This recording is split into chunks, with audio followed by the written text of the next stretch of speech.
पहला सवाल,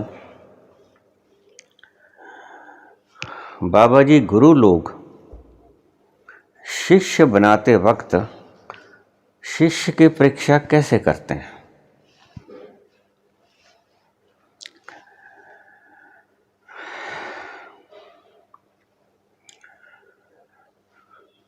वैसे विचारणीय प्रश्न नहीं है, पूछने योग्य भी प्रश्न नहीं है, क्योंकि गुरु शिष्य ये मसले रहस्य के मसले हैं। एक छोटा सा चुटकुला आपको सुनाऊंगा, जवाब तो मेरे पास नहीं है। कोई शिष्य बनने गया था गुरु से। गुरु कहने लगा बना लूंगा, एक प्रश्न का जवाब देना होगा। शिष्य बोला जी पूछो। कहता बस मुझे एक बात बता दो कि तुम्हें कौन सा राजनीतिज्ञ सबसे बढ़िया लगता है। तपाक से बोला शिष्य मोदी। गुरु कहने लगा मैं तुम्हें शिष्य नहीं बना सकता, जाओ चले जाओ घर। कहे गुरु जी क्या बात हुई? कहता बात कुछ नहीं हुई, उल्लू के पट्टे, मैं लाल कृष्ण आडवाणी नहीं बनना चाहता। सो ये प्रश्न, मैं लाल कृष्ण आडवाणी नहीं बनना चाहता। दूसरा प्रश्न,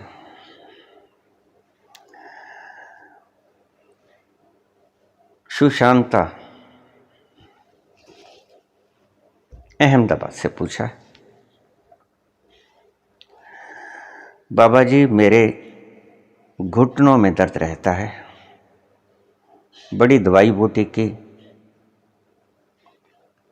इलाज किया ठीक नहीं हुई। मुझे पता है आप चिकित्सक तो नहीं हैं, लेकिन चिकित्सा करते रहे हो, अगर कोई पुराना नुस्खा आपके पास हो तो कृपया बताइए। हमारी हिंदू संस्कृति ने जब से पाश्चात्य संस्कृति की नकल करनी शुरू की है, नकल करनी शुरू की है ये शब्द मैं नहीं बरतूंगा, क्योंकि हम उनके गुलाम रहे हैं तो हमें नकल करनी पड़ी है, ये कहो। तब से हमने बहुत सी कुरीतियां अपने सुंदर सुसंस्कृत परंपराओं के भीतर थोप ली है, जैसे हैप्पी बर्थडे, रसोई, वॉशरूम,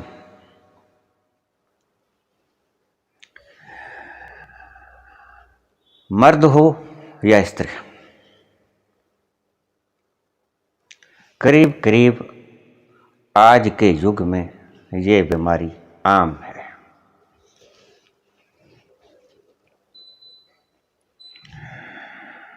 औरतों को ये बीमारी इसलिए है ड्यू टू स्टैंडिंग किचन्स,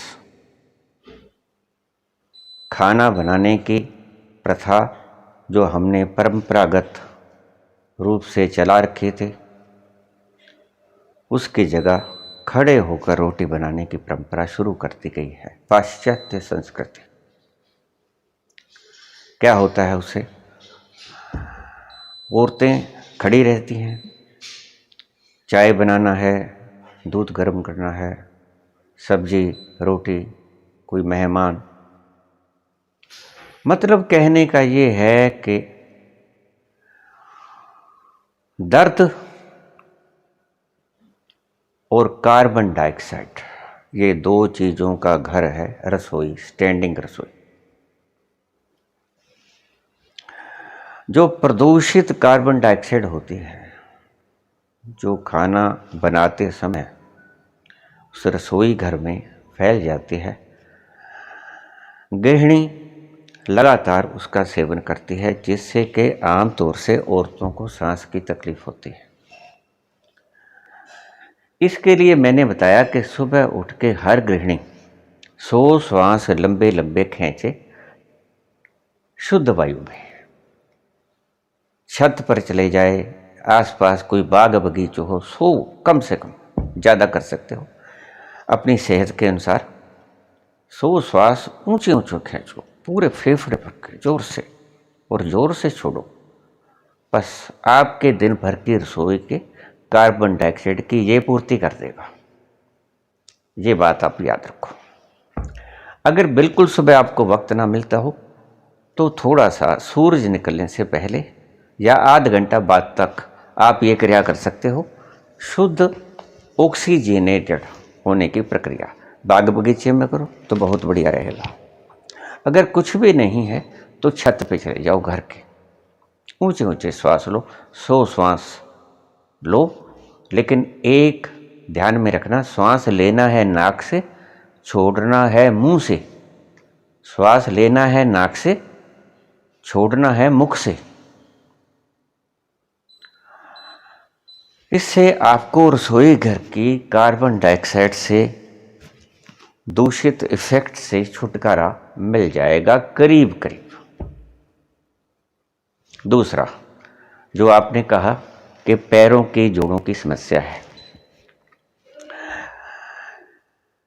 प्रकृति ने कोई भी चीज व्यर्थ में नहीं पैदा की है, यूं ही नहीं बनाई है।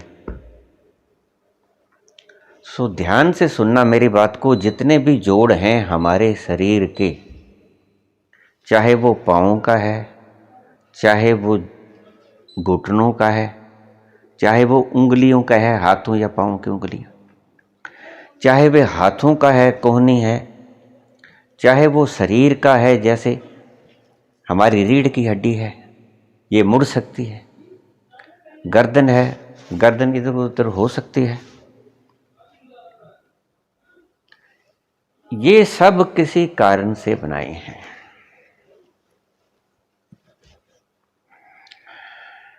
इनको आपने थोड़ी थोड़ी देर बाद गति देते रहना है।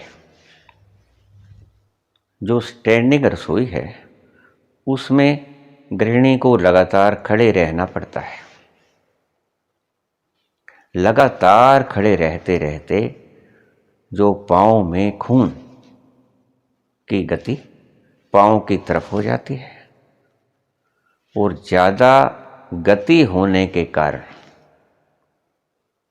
ये जोड़ों को नुकसान पहुंचाती है, क्योंकि आप पाँव को मोड़ते ही नहीं। जो बैठने की परंपरा थी, बैठ के खाना पकाने की, उसमें स्त्री को बार बार उठना पड़ता था। कभी पानी लेके आना है, कभी परात लेके आनी है, कभी आटा लेके आना है, कभी छानना है।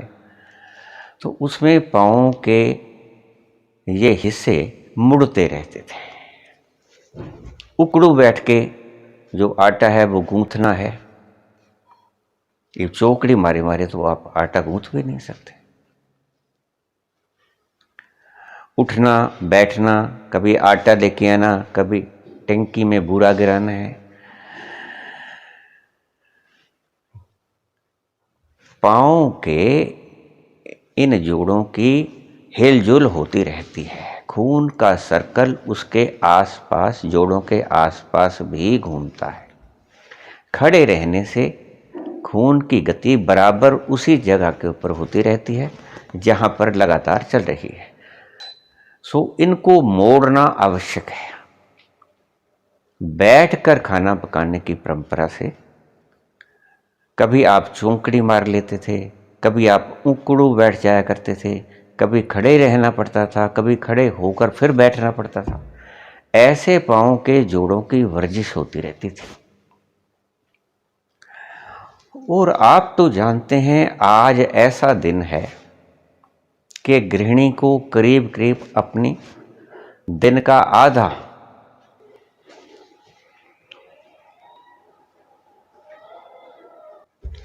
हिस्सा रसोई में ही व्यतीत करना होता है। सावधान, ये स्टैंडिंग किचन आपके लिए बीमारियों का घर है,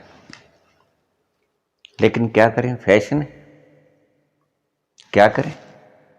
रसोई तो स्टैंडिंग ही चलेगी, तो फिर अगर रसोई स्टैंडिंग चलेगी तो फिर घुटनों का दर्द भी होगा ही होगा। ये मान के चलें। आपको अपनी जीवन शैली में, अपने घर के वास्तुशास्त्र में ये तब्दीलियां करनी पड़ेंगी। सिटिंग किचन का रिवाज शुरू कीजिए। बैठकर खाना बनाइए।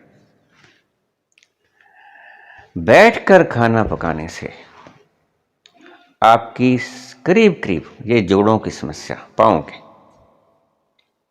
करीब करीब 90% समाप्त हो जाएंगे।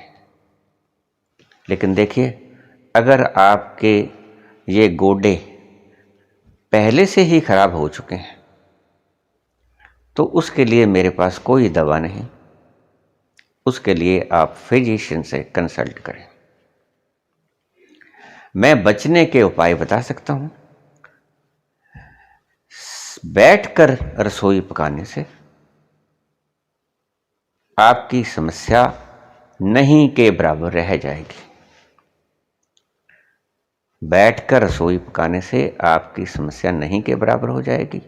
और दूसरी बात, खड़े रहने से आपको थकावट होती है। बैठकर खाना पकाने से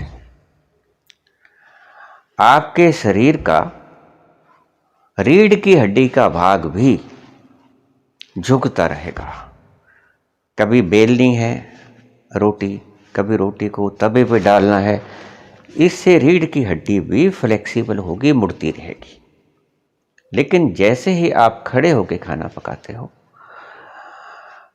नाभि से नीचे का हिस्सा करीब करीब काम नहीं करता, मूवमेंट नहीं पकड़ता। बैठकर खाना पकाने से कभी आप पाँव को बदलोगे, इस पाँव को बदलोगे, उसको बदलोगे, उकड़ू बैठ जाओगे, चौकड़ी मार के बैठ जाओगे, पाँव को सीधा कर लोगे, ऐसे पाँव की वर्जिश होती रहेगी। कभी कोई चीज़ उठा के लेके आनी है तो उठना पड़ेगा, कोई बर्तन उठाना है तो उठना पड़ेगा, कोई थाली, कोली, चम्मच, कोई गिलास, तो आपको बार बार उठना पड़ेगा। उठ के आपको बर्तन उठाना पड़ेगा। ये उठने बैठने की तकलीफ तो होगी, लेकिन उसके बाद ये तकलीफ नहीं होगी जो अब है। वो तो इंस्टॉलमेंट्स में होगी, लेकिन आराम भी मिलेगा। और आराम के साथ साथ आपको रीढ़ की भी, आपकी हड्डी की मॉलिश ऑटोमेटिक होती रहेगी। क्योंकि उठे बैठे, कभी कुछ उठा लिया, कभी कुछ उठा लिया, इससे सारे शरीर में गति रहेगी बैठकर खाना पकाने में। सो सबसे पहला जो उपाय है वो ये है कि स्टैंडिंग रसोई का रिवाज खत्म कीजिए। औरतों की हालत पर दया कीजिए। उनके पाँव के अंदर सारे खून की जो है वो प्रवाह पाँव की तरफ ही होता रहता है। मुझे किसी ने पूछ लिया, मजाक की बात है, ये कहते हैं कि औरतों में दिमाग कम होता है। क्यों होता है? मैंने कहा स्टैंडिंग रसोई के कारण। वो क्यों? जो खून है पाँव की तरफ ही जाता है, सिर की तरफ जाता है। दिमाग में खून जाएगा फिर ये दिमाग काम करेगा। खैर, ये तो दिमाग चुटकुला है। आपकी बहुत सी शरीर की समस्या सिर्फ स्टैंडिंग रसोई के कारण है। पानी भरना है तो आपको वहीं पड़ा है कैंपर, वहीं से भर लोगे। कोई भी चीज़ आपको झुकने पे बाध्य नहीं करेगी। सब कुछ खड़े खड़े आपको मुहैया है। सीटिंग रसोई का निर्माण शुरू कीजिए। ये है आपकी समस्या की जड़, मूलभूत जड़। सीटिंग किचन से आपके शरीर का अंग प्रत्यंग काम करेगा। क्योंकि आप अपनी ज़िंदगी का करीब 5-6 घंटे रोज रसोई में व्यतीत करते हो।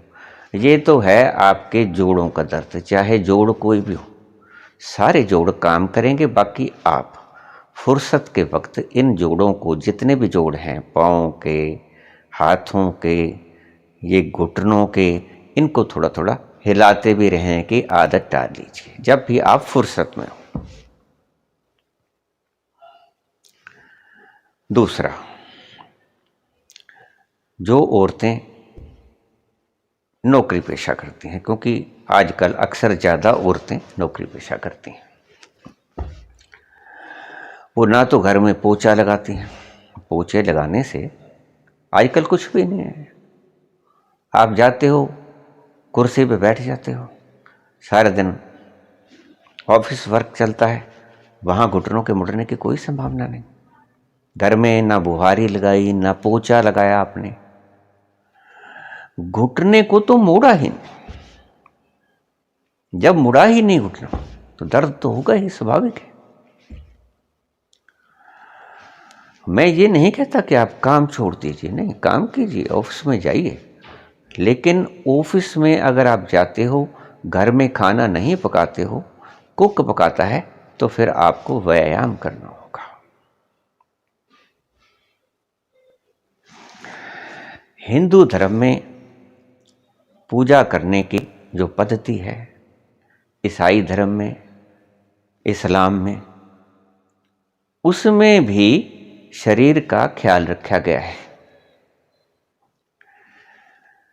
जैसे जब हम पूजा करते हैं तो चौकड़ी मार के करते हैं, जिसे हम सिद्धासन कहते हैं।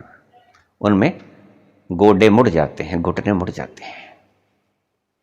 चाहे आप सिद्धासन में बैठो या पद्मासन में बैठो, दोनों में ये घुटने मुड़ेंगे, फिर आप उठोगे, बैठोगे, ऐसे वर्जिश होती रहेगी। लेकिन पूजा करने का सबसे बढ़िया आसन मैंने देखा इस्लाम में, जब नमाज पढ़ते वो बैठते हैं वज्रासन में। वज्रासन में जब वो बैठते हैं तो क्या होता है, वज्र आसन में जो पाँव की जो मोड़ है गिट्टों से ऊपर, वो सारा खिंच जाता है, नसें। जितना भी आधा घंटा बैठना है, 15 मिनट बैठे, वे खिंची रहती हैं। इससे ब्रह्मचार्य में बहुत सहायता मिलती है वज्रासन में। दूसरा, वज्रासन में बैठने से जब वो प्रणाम करते हैं, धरती को माथा लगाते हैं, अल्लाह को झुकते हैं, तो हमारे सीधा झुक जाते हैं,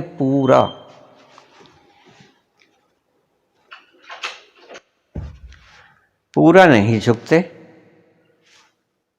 वज्र आसन में वो माथे को धरती के साथ लगाते हैं।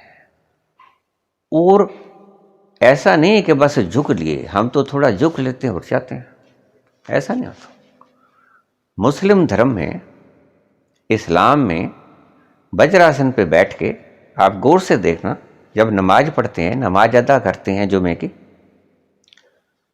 तो वज्रासन में बैठ के ये सारे मोड़ जो हैं, जितने भी मोड़ हैं हमारे शरीर के, जोड़ हैं, वो सारे मुड़ जाते हैं। उंगलियों के, पैरों की उंगलियों से लेकर और गोडों से लेकर, घुटनों से लेकर सारा शरीर मुड़ जाता है। और फिर रीढ़ की हड्डी सारी मुड़ जाती है, झुक जाती है। बुढ़ापे में जो रीढ़ की हड्डी झुक जाती है, उससे भी बचाव करती है। और रीढ़ की हड्डी की जो बीमारियां हैं, उनमें भी बहुत आराम मिलता है बुढ़ापे में जाकर। रीढ़ की हड्डी के सारा झुक जाने के कारण जब वो अदा करते हैं नमाज को झुक के, और काफ़ी देर तक झुके रहते हैं, करीब 2-2, 3-3 मिनट तक झुके रहते हैं, तो वो आसन का एक ढंग बनाया था। अलग से वज्रासन करने की जरूरत नहीं पड़ती मुसलमानों को। उससे आपको पता ही होगा कि हमारे शरीर का सबसे ज़्यादा लचीला पोर्शन और महत्वपूर्ण पोर्शन वो है रीढ़ की हड्डी। हम अक्सर एक मुहावरा भी है कि अगर रीढ़ की हड्डी टूट जाए तो बस आदमी की ज़िंदगी नरक हो गई। तो रीढ़ की हड्डी सबसे ज़्यादा मजबूत रहती है, इसलिए हमारे बहुतेरे आसन रीढ़ की हड्डी से संबंध रखते हैं। क्योंकि आयुर्वेद के अनुसार या योग के अनुसार हजारों नाड़ियाँ यहाँ से इडा, पिंगला, सुषुम्ना गुजरती हैं। आपकी सर्जरी में तो ये नहीं आएंगे, हमने काट के देखे हैं, कुछ नहीं मिलता है ऐसा। लेकिन स्वर विज्ञान, आयुर्वेद, योग, आसन, हठ योग, इनमें सब ये मिलते हैं। रीढ़ की हड्डी को अगर आप स्वस्थ रखोगे तो काफ़ी बीमारियों से आप निजात पा सकोगे। बहुत सी अज्ञात बीमारियों का मुख्य कारण रीढ़ की हड्डी होती है। जो बीमारियों की आपको समझना है कि ये क्यों है, उसको आप ये समझ लेना कि रीढ़ की हड्डी के कारण भी ये हो सकते हैं। इसलिए मैं आपसे कहता हूँ कि बचपन से ही बच्चे की रीढ़ की हड्डी को झुकाने का प्रयास करना। रीढ़ की हड्डी के साथ, क्योंकि बच्चे में वैसे भी लचक होती है, रीढ़ की हड्डी के साथ जितने भी ये व्यायाम हैं, आसन, ये सब बच्चे को कराएं। जैसे ही बच्चा 5-6 साल का हो जाए उसको हल्के हल्के आसन करवाना शुरू करते हैं। अब बैठ जाते हो ऑफिस में, ऑफिस में क्या है, उधर से कलम उठा लिए, उधर से ऑफिस में तो फाइल तक आप पीएन से कहते हो कि ये फाइल उठा के यहाँ रखते हैं। इतना काम भी आप नहीं करते हो। तो देखिए, शरीर आपका है, जब बीमार होगे तकलीफ आपको मिलेगी, पड़ोसी आके नहीं भुगतेगा। शरीर को स्वस्थ रखना, शरीर एक नाव है, इसको बलवान मत बनाओ, लेकिन इसको निरोग अवश्य रखो। मसल पैदा करने की आवश्यकता नहीं है, स्वस्थ रखो, निरोग रहो, बस इतना काफी है। 100 श्वास ले लो सुबह उठ के, चाहे आप गृहिणी हो, चाहे आप कोई नौकरी पेशा हो, दोनों के लिए आवश्यक है 100 श्वास। ये तो सभी लें, चाहे वो पुरुष हैं चाहे वो स्त्री हैं। 100 श्वास ऊंचे ऊंचे, क्योंकि ऑक्सीजन के बिना तो हमने देखा नहीं कोरोना में, ऑक्सीजन के बिना कैसे लोग मरे। सो आप स्टोर के रूप में सुबह सुबह ऑक्सीजन को भीतर भर लीजिए फेफड़ों में, सारे फेफड़ों में। आपको शायद पता ना हो कि हम अपने फेफड़ों की कैपेसिटी का 1/3 ही इस्तेमाल करते हैं, 2/3 पोर्शन हम अक्सर इस्तेमाल नहीं करते। जितनी कैपेसिटी है हमारे भीतर एल्वोलाइज में ऑक्सीजन को स्टोर करने की, हम वो सारी प्रयोग नहीं करते। जैसे हम अपने ब्रेन का सिर्फ 33% उपयोग करते हैं, ज़्यादा से ज़्यादा, वैसे ही हम अपने फेफड़ों का इस्तेमाल भी बहुत कम करते हैं। तो इसलिए मैं कहता हूँ कि सुबह हो सके तो शाम को भी, सुबह सुबह आप, इससे आप थकोगे नहीं, इससे आप तरोताज़ा हो जाओगे। ज़्यादा ऑक्सीजनेटेड होने का मतलब ज़्यादा तरोताज़ा होना। इतने भी मत कर बैठना कि आप ऑफिस में सोए रहें आलसी, नहीं। 100 श्वास ले लो आप। 100 में कुछ आपको दिक्कत हो तो 50 ले लो। 100 में आपको खुशी मिले तो 150 कर दो, 200 कर दो, अपनी कैपेसिटी के हिसाब से आप घटा बढ़ा सकते हो। लेकिन मेरी दृष्टि में 100 श्वास तो लेना ही बनता है। ये तो हो गया सुबह से जो आप शुरू करोगे। उसके बाद गृहिणी हो तो बैठ कर रसोई बनाओ, अगर ऐसी सुविधा नहीं है तो फिर आप कोई आसन करो जिससे पाँव का मुड़ना, वज्रासन, वज्रासन जिसमें नमाज पढ़ी जाती है, हम उसमें बैठ के अफसोस करते हैं। हमारे लिए वो शोक के लिए हम पाँव को उल्टे करके बैठते हैं शोक सभा में, लेकिन मुसलमान इबादत के वक्त बैठते हैं।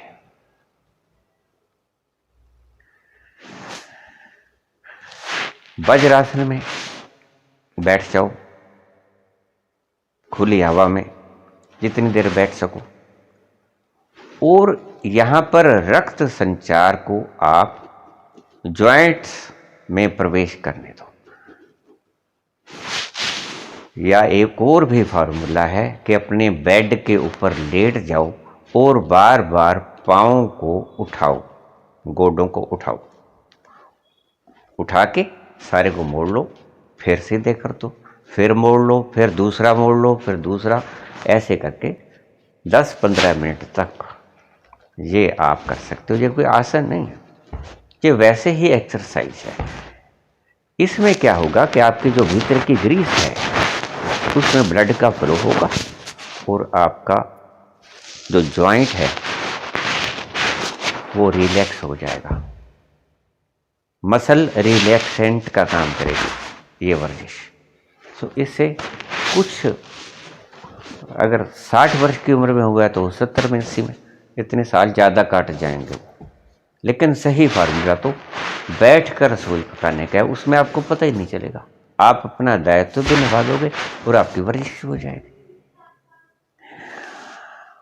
जो पढ़ाई करने वाले बच्चे हैं उनके लिए तो मैं यही सुजेस्ट करूंगा कि आप लेट के अपने पाँव को, गोडों को मोड़ो, फिर सीधे कर दो, फिर गोडों को मोड़ो, पूरे मोड़ लो, फिर सीधे कर दो। ये प्रक्रिया आप 10 मिनट तक या 15 मिनट तक कर सकते हैं। इसमें कोई मुश्किल बात नहीं। तो उससे आपको पता नहीं है, जब बूढ़े हो जाओगे तब आपको पता चलेगा। अब मैं इतनी उम्र के बावजूद मुझे जॉइंट की कोई प्रॉब्लम नहीं। उसका कारण सिर्फ यही है कि मैं जब चला करता था तो सीधा नहीं चला करता था, मैं चलते वक्त भी अपने पाँव को पूरा मोड़ लिया करता था, पूरा मोड़ कर फिर दूसरा पूरा मोड़ कर। चलते वक्त ऐसा नहीं है कि पाँव उठाया आगे रख दिया, पाँव उठाया आगे नहीं। मैं अपनी नहर थी, नहर के किनारे के ऊपर चलता और पूरे पाँव मोड़ता था जब चलता था। इसी वर्जिश के कारण मेरे जॉइंट्स बहुत ग्रीसी हो गए, फ्लेक्सिबल, जरा भी दिक्कत नहीं होती। तो अगर आप चाहते हो कि बुढ़ापे में तंग ना हो, और अगर आप अब भी मोड़ सकते हो अपने घुटने, तो अवश्य मोड़ने की प्रक्रिया जब भी मोड़ो, जब भी आपको वक्त मिले। चाहे आप बेड पे हो तो पाँव को बार बार मोड़ो, पाँव को बार बार मोड़ो, बार बार उनको सीधा करो, बार बार मोड़ो। हल्की सी एक्सरसाइज है, हम खाली बैठे बैठे भी कर सकते हैं। वैसे इसकी जड़ जो है वो है स्टैंडिंग रसोई। अगर स्टैंडिंग रसोई हिंदुस्तान इस्तेमाल करना बंद कर दे तो ये समस्या काफ़ी मात्रा में घट जाएगी। दूसरी, वॉशरूम, उसमें जब फ्लश की सीट लगाते हैं वो होती है स्टैंडिंग।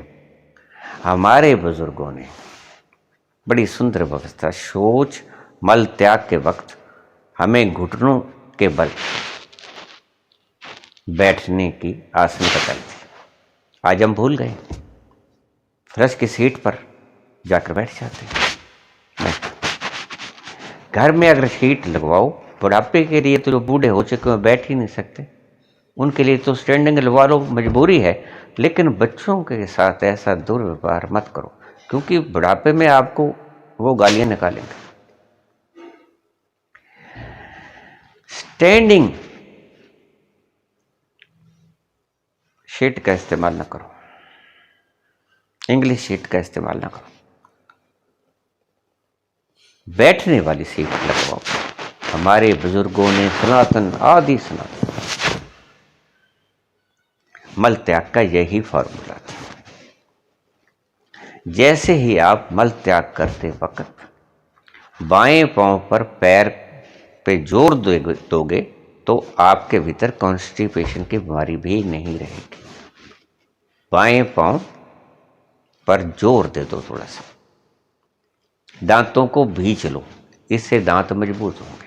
मल त्याग के वक्त दांतों को आपस में भींच लो, एक दूसरे पे प्रेशर डाल के, क्योंकि ये चौखटा बनाया ना परमात्मा ने, बड़े हिसाब से बनाया है। प्रकृति का हर काम निराला है और उसका कोई ना कोई मतलब। दांतों को दबाओ, आपके दांत बिल्कुल ठीक रहेंगे, ज्यादा स्वस्थ रहेंगे। सो स्टैंडिंग शीट का इस्तेमाल ना करो। अगर अभी तक आपके गोडे बैठने के योग्य हैं तो और ज़्यादा खराब ना करो, लेकिन बच्चों के ऊपर तो कृपा करो। बच्चों के घुटने खराब मत होने दो, बच्चों को आप ये रिवाज डालो। अब गुरुकुल में पढ़ने वाले व्यक्ति बच्चे और जो ये केजरीवाल के डेस्क वाले हैं सुंदर, इनमें एक बुनियादी फर्क है। ठीक है, सुंदर है, बहुत अच्छे हैं, आरामदायक है, लेकिन आराम ही सब कुछ नहीं होता। हमारे ज़माने में, आपके ज़माने में भी अगर आप पुराने हो तो नीचे तपड़ों के ऊपर बैठा करते थे चौकड़ी मारकर। हर वक्त हमारे हाथ पांव हिलते रहते थे, लेकिन अब आप बैठे हो और पांव के गोडों के अंदर तो कोई मूवमेंट हो ही नहीं रही, पांव सीधे हैं, बैठो डेस्क के ऊपर। ये पढ़ाने का तरीका भी गलत है, वेस्टर्न है। पुराने गुरुकुलों के हिसाब से बच्चों को बैठा के, और देखो बात सुनो, एक तुम्हें और बात बता दूं, अगर आप बैठोगे तो आपका दिमाग ज़्यादा काम करेगा। आप देखना, जब आप दौड़ते हो या चलते हो तब दिमाग कम काम करता है, और जब आप बैठे हो, जितनी भी खोजें हुई हैं, आपको एक मजे की बात बता दूं, जितनी भी साइंटिफिक खोज हुई है वो आराम की अवस्था में हुई हैं। कभी भी किसी ने चलते फिरते या दौड़ते, किसी भी साइंटिस्ट ने कोई खोज नहीं की। जितनी खोजें हुई हैं आरामदायक आसन में हुई हैं। मैरी क्यूरी जब सोने लगी तब आराम की अवस्था में आने लगी, तब रेडियम की खोज हुई। एडिसन जिसने बल्ब का खोज किया, वो सो रहे थे, लेटे हुए किताब पढ़ रहे थे संस्कृत के ऋग्वेद को। एक प्रश्न उलझ गया उनके दिमाग में। वो प्रश्न को दिमाग में रखे रखे थका हुआ था, नींद आ गई, और सोई हुई अवस्था में उनके भीतर वो जो प्रश्न था उसका जवाब मिल गया। हाथ में किताब है, सो गए हैं, प्रश्न दिमाग में है, और उसका रात्रि में स्वप्न में समाधान हो गया, और सुबह उठ के उसने बना दिया। जितनी भी खोजें हुई हैं, क्योंकि ईश्वर की सृष्टि है, और ईश्वर जब आप सोए होते हैं, आराम में होते हैं, तब आप ईश्वर को ज़्यादा गहनता से समझा सकता है। दौड़ते हुए को समझाया नहीं जा सकता। आप दौड़ते दौड़ते टीचर से कोई सवाल पूछोगे तो वो समझा देगा, बोलेगा, लेकिन आपके समझ नहीं आएगा। जितना आराम से बैठ के, अगर स्टूडेंट को ज़्यादा अच्छे से सिखाना चाहते हो तो आपको स्टूडेंट्स को बैठने का आसन बदलना पड़ेगा। चौकड़ी मार के बैठाइए उनको, तो आप देखेंगे कि बच्चे ज़्यादा शार्प माइंडेड हो गए। आपको तरीका बदलना पड़ेगा। आप तप्पड़ लगाइए, उसके ऊपर आप शालीन बिछा दीजिए, कालीन बिछा दीजिए, मखमली। बच्चों की पेंटें नहीं खराब होंगी, यही है ना, आपको दूर लग जाएगी नहीं। बच्चों की पढ़ाई ज़्यादा ज़रूरी है, कपड़ों से ज़्यादा दिमाग का उत्थान ज़्यादा ज़रूरी है। जितने संत हुए हैं, आराम की अवस्था में उन्हें सभी को, जितने एनलाइटेंड पर्सन हुए हैं, कभी किसी को मूवमेंट के क्षण में एनलाइटमेंट नहीं हुआ है। जितने भी व्यक्ति एनलाइटेंड हुए आराम की अवस्था में हुआ है। हाँ, कुछ आसन में हो सकता है, जैसे महावीर खड़े थे, बैठ रहे थे, तो जैसे गोदो आसन होता है, हम गऊ का दूध निकालते हैं ना, तो उस आसन में हम बैठते हैं। जब वो उस आसन में पहुंचे, खड़े थे, बैठने जा रहे थे, उस आसन में पहुंचे, उन्हें एनलाइटमेंट हो गई। एनलाइटनमेंट के आराम से सीधा संबंध है। बुद्ध सो के उठे थे, आराम पूर्ण सारी रात्रि विश्राम किया था, खूब खाना खाया था उस दिन,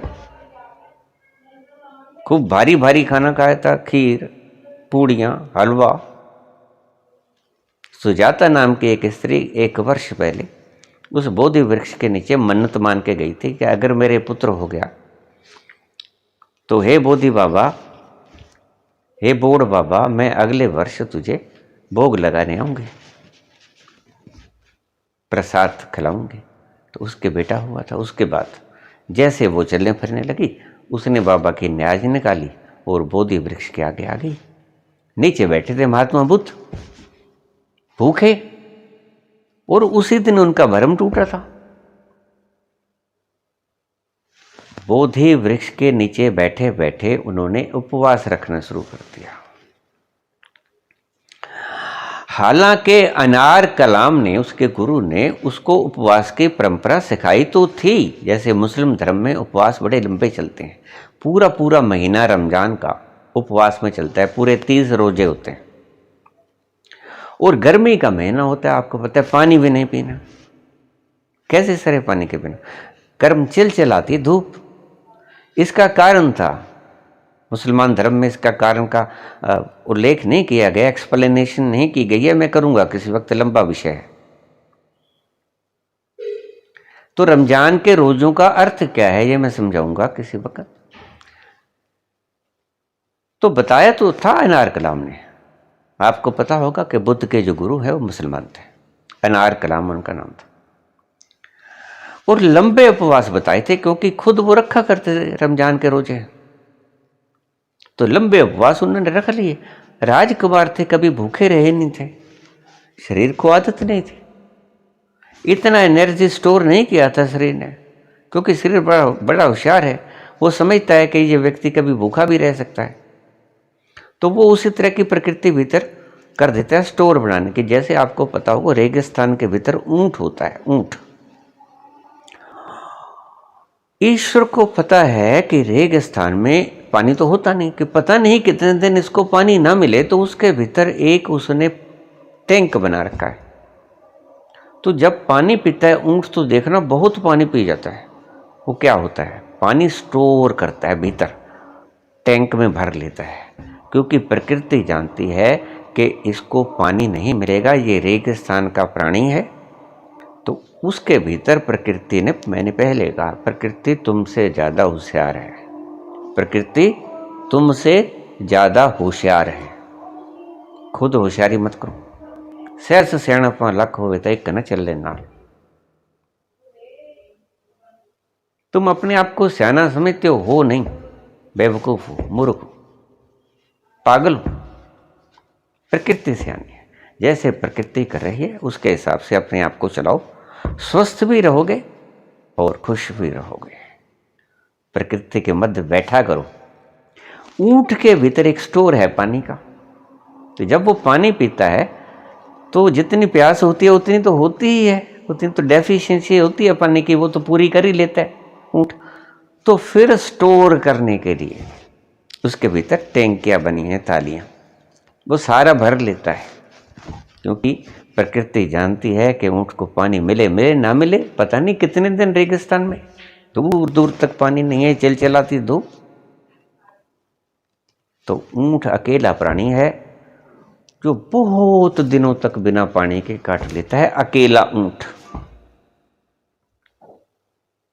और कुछ ऐसे हैं जो पानी के बिना एक क्षण भी जीवित नहीं रह सकते, जैसे मछली, जैसे जल बिना मीन, पानी के बिना मीन एक क्षण नहीं रहती, तड़प तड़प के मर जाती है। लेकिन ऊंट पानी के बिना महीनों तक रह सकता है। प्रकृति ने वैसे ही व्यवस्था बना रखी है सभी प्राणियों की, और बिल्कुल उलट भी है। एक दूसरे प्राणी के ऊपर अपनी परंपरा को डालने की चेष्टा मत करना, जैसे हमारे ये पागल लोग कर रहे हैं। इनकी बातों में मत आ जाना, अपने शरीर को खुद के ढंग से चलाना।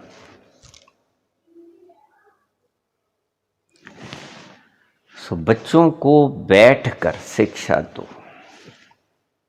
बच्चों से भी मैं कहूँगा, विद्यार्थी से, जो खोजी हैं, जो इन्वेंटर हैं, जो शोध के विषय में लगे हुए हैं, जो पीएचडी वगैरह करना चाहते हैं, तो रिसर्च करना चाहते हैं, उनसे मैं कहूँगा कभी भी पाँव को नीचे लटका के मत बैठिए।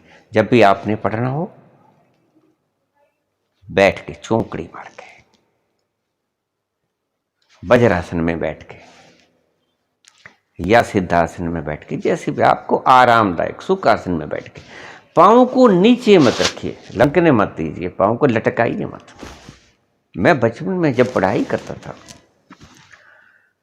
तो चारपाई होती थी, तब ये बेड वगैरह नहीं होते थे, चारपाई होती थी। चारपाई पे मैं बैठ जाता, पाँव नीचे लमका देता, जब खाता तो आगे टेबल रख देता, बैठ जाता चारपाई के ऊपर। तो मेरी माता मुझसे कहती कि पैर मत लमका नीचे, मैं पाँव ऊपर कर देता। लेकिन मुझे तब इसका रहस्य नहीं पता था। लेकिन बुजुर्गों ने तो ऋषियों के हिसाब से पहले ही साइंस सीख रखी है। इनकी साइंस हमसे ज्यादा, अब भी पुराने व्यक्तियों की साइंस शरीर के प्रति हमसे ज्यादा है। मेरे पिताजी रोज सुबह उठते 4 बजे 3 बजे सुबह उठ के सैर करते, वैसे ही मुझे आदत पड़ गई, मैं 2:30 बजे उठ जाता, सैर करता, दौड़ लगाता, खूब दौड़ लगाता, प्राणायाम करता। तो हमारे बुजुर्गों ने हमें ऐसी जीवन शैली दी, हम तपड़ों में बैठ के शिक्षा ग्रहण की। तो रिसर्च करने वाले बच्चों से, पढ़ाई करने वाले बच्चों को, जिनके थोड़ा कम समझ आता है, तो उनसे मैं ये फॉर्मूला आजमाने के लिए कहूँगा, आजमाओ। पहले बैठ के चौकड़ी मार के पढ़ो, आराम से सुखासन में पढ़ो, ढूई लगा के आराम से तकिए के सहारे पे पढ़ो। देखो दिमाग कितना काम करता है। पांव को नीचे लमकाकर शक्ति व्यय मत करो। पांव की शक्ति को आप चौकड़ी मार के उधर ज्यादा मत बहाओ। जब बैठोगे तो खून दिमाग के अंदर ज्यादा जाएगा। खाते वक्त, पढ़ते वक्त आप अपने पांव को चौकड़ी मारें, जैसे हम पूजा प्रार्थना करते हैं। ये चौकड़ी मारना हमें जो सिखाया गया था, बुजुर्गों को, ऋषियों को ज़्यादा पता था कि अगर ये पांव के गोडे खराब हो गए तो आपकी जिंदगी अधूरी रह जाएगी, आप तरक्की नहीं कर पाओगे जिंदगी में किसी भी ढंग से। बहुत से ढंगों में इन जोड़ों की जरूरत पड़ेगी, खास तौर से पांव के जोड़ों की, पांव के जोड़ों की ज़्यादा जरूरत पड़ेगी। तो इसीलिए उनको चौकड़ी मारने का सबसे सरल तरीका, सभी मसलों में, पूजा करनी है तो खड़े होकर नहीं करनी है। ईसाई धर्म में जो प्रेयर करते हैं खड़े होकर करते हैं, बैठ के नहीं करते, या टेबल पर बैठते हैं, नहीं। उनको पता नहीं था, उनका इतिहास बड़ा छोटा है, 2000 साल का इतिहास है, कोई ज़्यादा नहीं। हमारा इतिहास बहुत लंबा चौड़ा है। भगवान राम, उससे भी पहले स्वयंभू मनु, लाखों करोड़ों अरबों साल पुराना है। ये तो अभी, ईसा तो अभी हुए हैं, मोहम्मद भी अभी हुए हैं, करीब 1400-1500 साल। ये 2000 साल पहले ईसा हुए हैं। तो इन्होंने कोई खास खोज नहीं की। अगर पाँव में दर्द है, गोडों में दर्द है, तो देखिए, चिकित्सा के लिए तो मैं आपसे कोई बात नहीं कहूँगा, फिजिशियन तो मैं है नहीं, तो ये तो आप किसी डॉक्टर को दिखाइए। लेकिन बचने के लिए मैं आपसे बता रहा हूँ, हमारे साइंस ने, हमारे ऋषियों ने जो सूत्र खोजे थे वो आपको अवश्य बता सकता हूँ। चौकड़ी मार के बैठे। अब हमारे रिवाज है, कोई मेहमान आ गया है तो बूट पहन रखे हैं, बूट निकाल के नहीं आते, तो क्या करें, कुर्सी देनी पड़ेगी। पहले ज़माने में बूट निकाल के आते थे, जैसे पूजा घर में जाते हैं हम, बैठ के प्रार्थना करते हैं। मेहमान आते थे, उनको नीचे बैठाया जाता था, खाना नीचे बैठा के खिलाया जाता था। बारातों में मैंने देखे हैं नीचे बैठ के खाते हुए। आज तो मैं जहां भी देखता हूं, शिक्षा से लेके और खाने तक आप खड़े ही होके खाते हैं, जो कि बहुत गलत परंपरा है। ये आदमियों के लिए भी मैं कह रहा हूं, पुरुषों के लिए, स्त्रियों के लिए भी कह रहा हूं। अगर आप खड़े होके सारी ये प्रक्रियाएं, जीवन की शिक्षा, खाना, पढ़ाई, ये खड़े होके करोगे या टेबल्स पर बैठ के करोगे, तो आपका शरीर और दिमाग दोनों पूर्ण रूप से विकसित नहीं हो पाएंगे, किसी न किसी बीमारी से ग्रस्त हो जाओगे। ज़्यादा से ज़्यादा आप ज़्यादा नहीं कर सकते, तो हमारे ऋषियों ने जो परंपराएं बनाई थीं, आप उसी ढंग से चल पड़िए। कोई ऐसा थोड़ा ही है कि पहले कोई लकड़ी की कमी थी या वो बना नहीं सकते थे, सब कुछ बना सकते थे। लेकिन वो जानते थे कि बैठने से पढ़ाई ठीक होगी, बैठने से खाना ठीक हजम होगा। हर चीज़ के नियम थे। बहुत दूर तक चला जाऊंगा ऐसे तो स्वर विज्ञान का भी हिसाब था, कौन सा स्वर चले तो आपको खाना चाहिए, कौन सा स्वर चले तो आपको बाहर निकलना चाहिए, सर्दी लग जाए तो कौन सा स्वर चलाओ, गर्मी हो जाए तो कौन सा स्वर चलाओ। बड़े विज्ञान की गहरी चीज़ें थी। ये नाड़ियों से संबंधित है, इडा पिंगला सुषुम्ना। तो जब बोलना है तो अगर सुषुम्ना नाड़ी चल रही है तो नहीं बोलना है।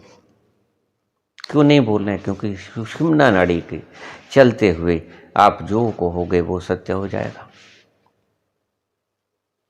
जब भी सुषुम्ना नाड़ी चलती तो बहुत थोड़ी देर के लिए, इसलिए हम अक्सर, एक कहावत है हमारे लोगों में कि कोई कोई वक्त तो दुष्ट में भी होता है कि वो जो कुछ कह देता है वो हो जाता है। दुष्ट व्यक्ति में भी कोई पूजा नहीं करता, कोई प्रार्थना नहीं, कोई दान नहीं, कोई पुण्य नहीं, और जो कहता है ठीक हो जाता है। वो क्या होता है? वो ऐसा नहीं होता कोई सिद्धि नहीं, वो सुषुम्ना चल रही होती है उसकी, उस वक्त कुदरती बात कह देता है। वो ध्यान की अवस्था में बात कही गई वो तो सेपरेट है, लेकिन स्वर जो चलते हैं हमारे इडा पिंगला सुषुम्ना के, जो सुषुम्ना जब स्वर चलता है, एक स्वर से दूसरे स्वर में जाने की प्रक्रिया की संधि काल सुषुम्ना में होता है। सुषुम्ना नाड़ी के चलते हुए चलती बहुत थोड़ी देर के लिए, जो भी आप कह दोगे वो ठीक हो जाएगा। इसीलिए बहुत से ऋषि श्राप या वरदान देने से पहले अपना स्वर साध लिया करते थे। कोई व्यक्ति बाहर जा रहा है, आपसे आशीर्वाद लेने आ गया है, तो संत जो जानता है इस चीज को, वो पहले अपने स्वर को सुषुम्ना में केंद्रित करेगा, फिर आपको आशीर्वाद देगा। वो जानता है इस प्रक्रिया को कि सुषुम्ना के चलते हुए मैं जो कहूंगा वो फलीभूत हो जाएगा। खैर, ये बहुत गहरे विज्ञान है। आपने शरीर के बारे में पूछा, शरीर के बारे में मैंने आपको दो प्रॉब्लम्स समझा दी कि बच्चों को तपड़ों पर बैठ के पढ़ाओ, इसमें आपकी बेइज्जती तो जरूर हो जाएगी। मुझको पता है, बहुत इज्जत वाले हो ना, इसकी बेइज्जती तो आपकी जरूर हो जाएगी। देखो नीचे बैठ के पढ़ रहा है। ऊंचे होने हैं, ऊंचा होना चाहते हो तो नीचा होके पढ़ना पड़ेगा। इस बात को ध्यान में रखना। तख्त पर बैठना चाहते हो तो पहले जमीन पर बैठना होगा। बैठना तो सीखो। पहले ही तख्त पे बैठ जाते हो, तख्त पे बैठने के योग्य होते नहीं, बच्चों को तख्त पे बैठा देते हो।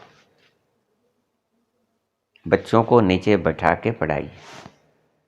मैं जानता हूं, पता नहीं ये वीडियो कहां कहां तक आप शेयर करोगे, क्योंकि आपकी शेयर करने की आदत तो है ही नहीं, बस पढ़ लेते हो और अपने दिमाग में रख लेते हो। आप खुद ही पालन कर लो, इतना ही बहुत है। लेकिन इस वीडियो को तो अवश्य शेयर कर देना, क्योंकि ये लोक कल्याण के लिए है। व्यावसायिक रूप से तो मैं वैसे कोई भी वीडियो नहीं डालता, मेरा कोई व्यवसाय नहीं है ये। मेरे लिए करुणा का संदेश प्रसारित कर रहा हूं मैं इस अपने उम्र के अंतिम क्षणों में। ये समझिए, एक करुणावश, व्यापार के वश नहीं। व्यापार वगैरह मैंने कुछ नहीं करना है।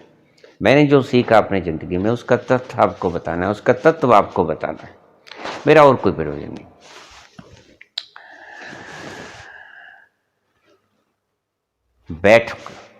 बच्चे को बैठना सिखाओ, पढ़ाई करना बैठना सिखाओ, खाना थाली परोसना बैठ के खाना सिखाओ। जितने भी काम बच्चा बैठ के कर सकता है, बैठ के करना सिखाओ। व्यायाम तो बच्चा खेल के बहुत कर लेगा, खूब खेल ले दो, जितना खेल सकता है, थक जाए इतना खेलने भी दो और बैठने भी दो, दोनों काम हो जाएंगे। एक्सरसाइज पूरी और रेस्ट भी पूरी। बैठ के बच्चा पढ़े, बैठ के बच्चा खाए। आप भी गृहिणी है, खाना पका रही है, ज़्यादा से ज़्यादा बैठ के काम करो, खाना खाओ, बैठ के खाओ। ऑफिस में बैठे हो आप, ऑफिस में तो नीचे तपड़े नहीं उठाए जा सकते, लेकिन ऑफिस में आप बैठते हो, ठीक है, मजबूरी है, काम करते हो, लेकिन घर आके तो कम से कम बैठ जाओ। सुबह जाते हुए श्वास तो ज़्यादा ले जाओ, कि वहाँ रास्ते में जाओगे, प्रदूषण है, रास्ते में इतना ट्रैफिक है, इतने धूल कण है, इतनी कार्बन डाइऑक्साइड है, सभी तुम्हारे भीतर गंदगी लिए। इसको साफ, भीतर की सफाई करना बहुत ज़रूरी है। तो इसीलिए मैं कहता हूँ सुबह सो लंबे लंबे श्वास खींच लो, ज़्यादा ले इसको तो बहुत अच्छा है, आपके फायदे के लिए बता रहा हूँ। और रात्रि को भी अगर 100 श्वास आप ले लो, नींद अच्छी आएगी।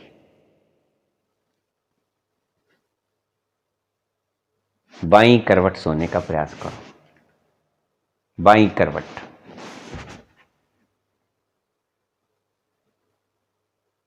सुबह उठो, दोनों हाथों की थैलियों को मसलो, ऊष्मा का जन्म होगा। हम तो मंत्र बोलते हैं, ये मंत्र वगैरह मत जपो, इनका कोई फायदा नहीं। कराग्रे वस्ते लक्ष्मी वगैरह कोई फायदा नहीं इनका। सरस्वती, लक्ष्मी, ये पैसे को लक्ष्मी कहते हैं, लक्ष्मी पूजा मत किया करो। ये विद्या को सरस्वती कहते हैं, सरस्वती पूजा करने से विद्या नहीं आती, ध्यान में रखो। ये कोई देवी नहीं है जो हाथ में वीणा लिए बैठी है और आप उसकी पूजा कर लोगे, नहीं नहीं, ये सब मूढ़मतियाँ हैं। ये बातें जिसको पता है उससे पूछा करो, ये मूढ़ों से मत पूछा करो कि अगर विद्या चाहिए तो सरस्वती की पूजा करो। नहीं नहीं, कोई सरस्वती की पूजा के अंदर वक्त मत खराब करो। विद्या चाहिए तो इन चीज़ों को इस्तेमाल करो, लक्ष्मी चाहिए तो भी इन चीज़ों का इस्तेमाल करो, बुद्धि तेज होगी।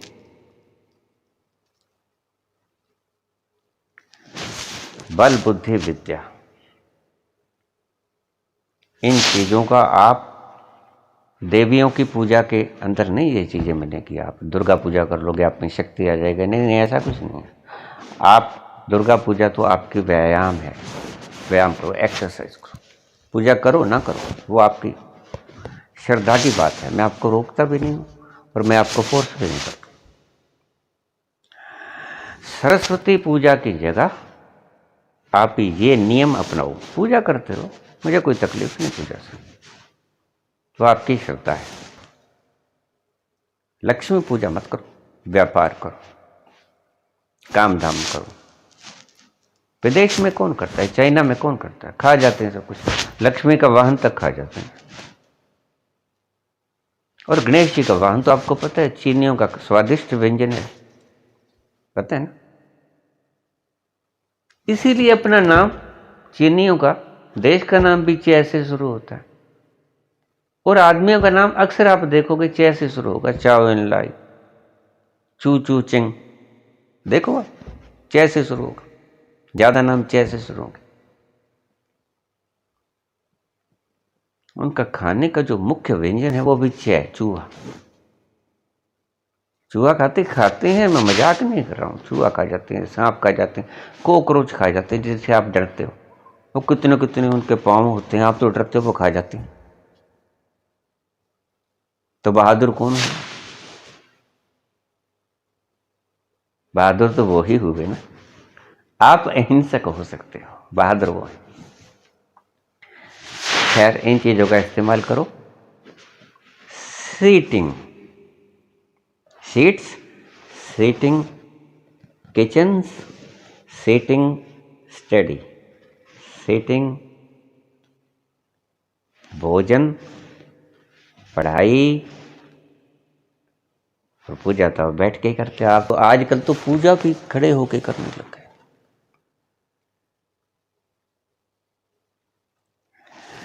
सत्संग जैसे हम करते हैं, बैठते हैं, कितने आनंद में बैठते हैं। ये सभी शरीर के साथ संबंधित थे। ये मत देखना कि वज्रासन में तो मुसलमान नमाज पढ़ते हैं, फिर क्या है? ऐसा थोड़ी है कि अगर मुसलमान ये करते हैं तो हमने नहीं करना है। नहीं नहीं, जो आसन ठीक है शरीर के लिए। अब भोजन जरूरी है तो मुसलमान भी खाते हैं, आप भी खाते हैं, जिनको जो अच्छा लगता है वो खाते हैं।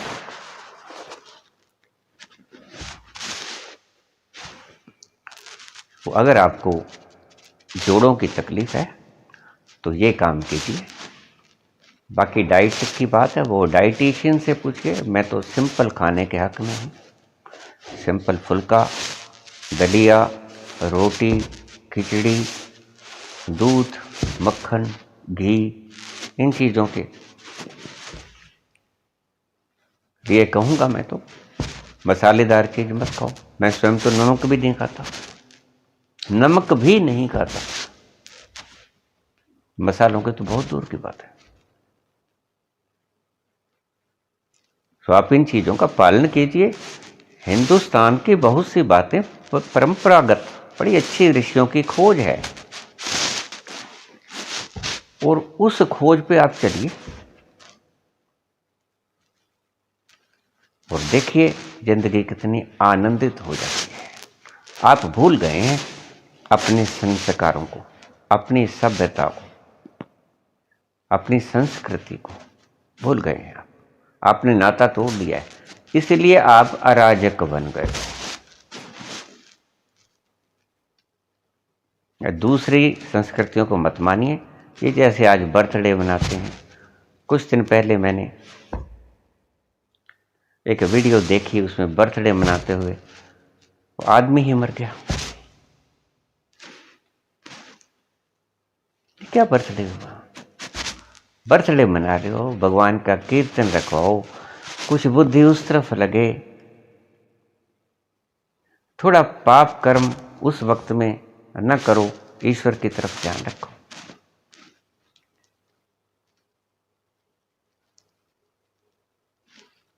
तो आपके लिए यही संदेश। इनके बहुत से गहरे महत्व थे। जो व्यक्ति कुछ गहराई से ज़्यादा पूछना चाहता है, मैं अपने कॉन्टैक्ट नंबर पे उपलब्ध हूँ। व्हाट्सएप नंबर भी मेरा यही है।